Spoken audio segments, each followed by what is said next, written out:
Bom dia, turma! Bom, dando continuidade, aos conteúdos do volume 3, hoje vamos estudar, o capítulo 17, a Ásia, o continente gigante, página 88.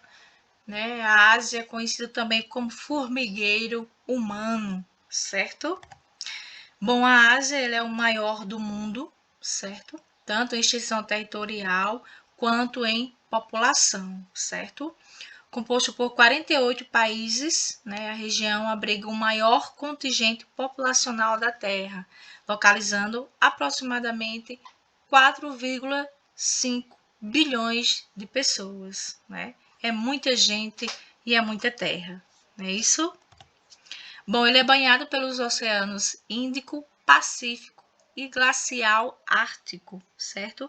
Esse continente localiza-se muito próximo ao continente europeu, formando uma imensa extensão territorial conhecido como Eurásia, que pega uma parte da Ásia e outra da Europa, certo?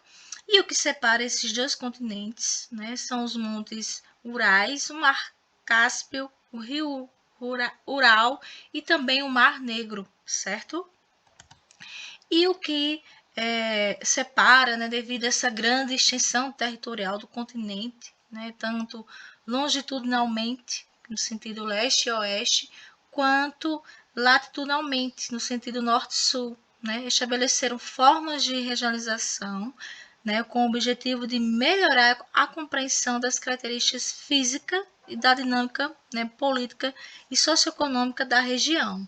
E um dos modelos mais comuns de regionalização da Ásia será trabalhado nesse capítulo, que divide o continente em 6 regiões, como vocês podem observar nesse mapa, entre a Ásia Central, o Extremo Oriente, a Ásia Setentrional, o Oriente Médio, o Sudeste Asiático e a Ásia Meridional. Ok? Vamos conhecer um pouquinho, algumas características de cada divisão, certo? A gente começa pela Ásia Central, que é formada pelos países que terminam com a palavrinha estão, estão que significa local de moradia, que são países chamados de Cazaquistão, Uzbequistão, Turcomequistão, Quirguistão e Tajiquistão, são os países que formam a Ásia Central. E uma característica desses países da Ásia Central é uma região pouco desenvolvida, cujos países possuem uma economia fraca e uma política estável, certo?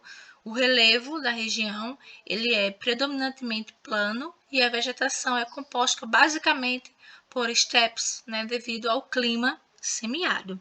E outra característica é que todos os países que compõem a Ásia Central participaram durante o período da Guerra Fria, parte integrante da URSS, da União das Repúblicas Sociais Soviéticas.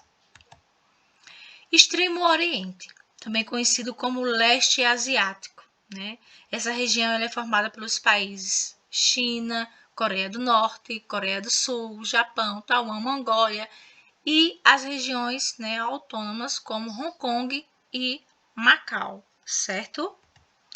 Ela é uma região, a região mais populosa do continente, sendo a China, o país de maior população mundial, com cerca de 1,5 bilhão de pessoas. A economia dessa sub-região ela também se destaca, tendo o Japão e a China como os grandes potências econômicas. A Ásia Setentrional, conhecida também como a região norte da Ásia, ela é composta apenas pela porção asiática da Rússia, a Rússia que é o maior país em extensão territorial, e pega uma parte da Europa e outra da Ásia, conhecido também como Sibéria. Suas principais características são o clima extremamente frio, e a barreira física que separa o continente asiático do europeu, como eu falei anteriormente, certo? A Rússia, que nos últimos anos tem sido considerada uma economia emergente, retomando a sua influência no campo geopolítico. O Oriente Médio, né, formado pelos países Afeganistão, Arábia Saudita, Bahrein, Chipre, Emirados Árabes Unidos, Iêmen, Irã, Iraque, Israel, Jordânia, Kuwait, Líbano, Omã, Catar, Síria e Turquia, além do território palestino, certo? Essa parte do continente asiático, né, ele é marcado pelo fundamentalismo, né, islâmico, por conflitos internos e pela maior produção de petróleo e de gás natural do mundo, certo? Já o Sudeste Asiático, né, ele é formado pelos países Brunei, Camboja, Singapura, Filipinas, Indonésia, Laos, Malásia, Mianmar, Tailândia, Vietnã e o Timor-Leste, certo? Timor-Leste. Essa região ela é caracterizada pela grande desigualdade econômica, né, entre os países. Enquanto, né, algumas nações apresentam atraso político e econômico, como Mianmar, outros, né, apresentam economias em plano de desenvolvimento, como Singapura, Tailândia e Malásia, classificados como tigres asiáticos. Né? Os tigres asiáticos são países que demonstraram, né, nas últimas décadas, grande crescimento econômico. Ao longo do tempo, esses países têm se caracterizado, né, por um grande desenvolvimento industrial, né, impulsionado pelos investimentos estrangeiros. E o último, né, a Ásia Meridional, né, também conhecido como Sul da Ásia, né, que é composta, né, pelos países Bangladesh, Butã, Índia, Maldivas, Nepal, Paquistão e Sri Lanka, certo? Os países do sul asiáticos, né, apresentam graves problemas sociais e grande concentração de renda, certo? Bom, a Índia, né, que é a maior economia da região, né, sendo caracterizada como país emergente com crescimento populacional, né, o que levará em alguns anos a ser a nação mais populosa do mundo, né, ultrapassando a China, certo? Segundo dados, né, do relatório de perspectivas da população mundial, que foi a revisão de 2019, desenvolvido pela ONU, né, em 2027 a Índia provavelmente ultrapassará a China, né, em termos de população. Ambos, né, os países terão 1,45 bilhão de pessoas, né?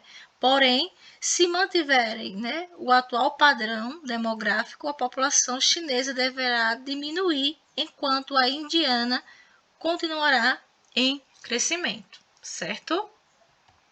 Bom, e uma curiosidade aí, né? Existe aí qual a diferença entre um japonês e um chinês, né? Alguns ainda não conseguem, né, ter essa definição. O rosto japonês, né, geralmente é mais longo e mais largo, né? Enquanto o rosto coreano, por exemplo, muitas vezes tem um maxilar mais proeminente, né? E as maçãs do rosto altas. Já o rosto chinês, ele é tipicamente redondo, né? Ao contrário dos olhos chineses, que geralmente são inclinados para baixo. E já os coreanos geralmente têm olhos menores, né? Essa é uma curiosidade em relação, né, à cultura entre chineses e japoneses. Certo, gente? Bom, esse foi o capítulo de hoje, certo? Faça uma leitura desse capítulo e em seguida responda às atividades, certo? Beijos e até a próxima aula.